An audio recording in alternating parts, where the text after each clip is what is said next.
Hello friend, long time no talk, or maybe not if this is the first video of mine you've ever seen. This is going to be a chatty one, so grab a drink and journal with me. This video was filmed back in September, actually. I was taking a really long time to edit it, but I basically finished cutting all of the clips and adding the music in November. All that was left was this voiceover, and it's only now in May that I'm finally finishing this video.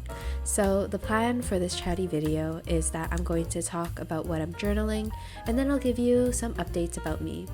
So if you're only here to watch the journaling, feel free to mute all of this and put on your own music, or perhaps you're the opposite and only care for the audio while you wash dishes or something. Either way, I hope you enjoy the video that took nearly 10 months to make, unintentionally. Alright, so I'm journaling about two pieces of media I consumed that coincidentally had a common theme of asexuality and aromanticism. The first piece of media is a Japanese show called Koisenu Futari, which translates to Two People Who Can't Fall in Love, and the other is a book written by Alice Oseman called Loveless. Here you can see me cutting out the calligraphy for Koisenu Futari that I tried to do. If you have never heard of this show, I'll give you a brief summary of it. Koisenu Futari is about a woman named Sakuko who is confused because she never seems to be able to fall in love with anyone, even though that is what society expects of her. She meets a man who identifies as Ace, and after getting to know each other, they decide to live together as a married couple, but without romantic or sexual feelings involved. The story follows the development of their relationship, as well as the various relationships between Sakuko and her friends, family, co-workers, and more due to her newfound understanding of herself. It has a really warm and cozy feeling, which is my favorite kind of show to watch. I also really love the house they live in because it's really warm and inviting.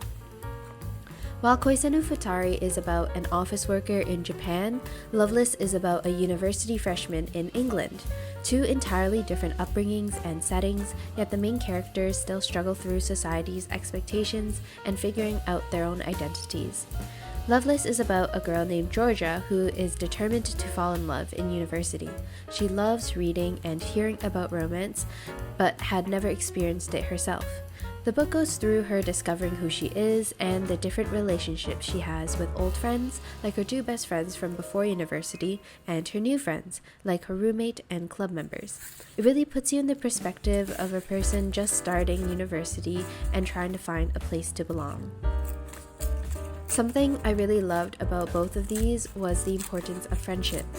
I feel like in media there isn't enough importance placed onto friendship, more specifically the ups and downs of friendship, as well as the different kinds of friends that we have. In most of the stories we see, the main characters have a longtime best friend who they can always rely on, go to for advice, and rant to, which is really great, but you don't see any of the work needed to grow or maintain the friendship.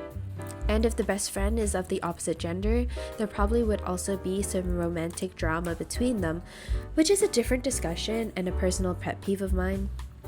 Anyways, in both Koisenu Futari and Loveless, their friendships feel real. They make new friends, lose some friends, make up with friends. They all love each other, but they also hurt each other. It doesn't always turn out perfectly, but it's just a part of life. Although I do not identify as Ace, I was able to relate a lot to these characters due to their experiences as women, society's expectations of them, and their non-romantic relationships.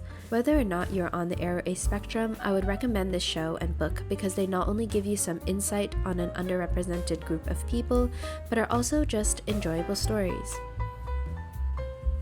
And that's it for my ramblings about what I'm journaling about. While I add a bunch of tiny stickers, I'll give you guys some updates about me. Why haven't I posted? What have I been up to? Things only my 2 consistent viewers will care about, but hey, if you're still watching at this point, I appreciate you very much. Anyways, so where have I been? It's an incredibly boring answer, which is school. Just school as usual. I don't feel as overwhelmed and stressed as I was last year, which is great, but I still feel like I have barely enough time to finish everything I need to do. So I haven't really had much extra time to work on making videos. I actually just finished my last exam for the semester, so I have some extra time now to finish up this video. Other than school, I have also been continuing with my other hobbies like knitting and reading. I recently finished knitting a cardigan that I have been working on for over a year and would really like to start a summer knit now. I was thinking of making a rib tank top, but what is mostly stopping me at the moment is the yarn type.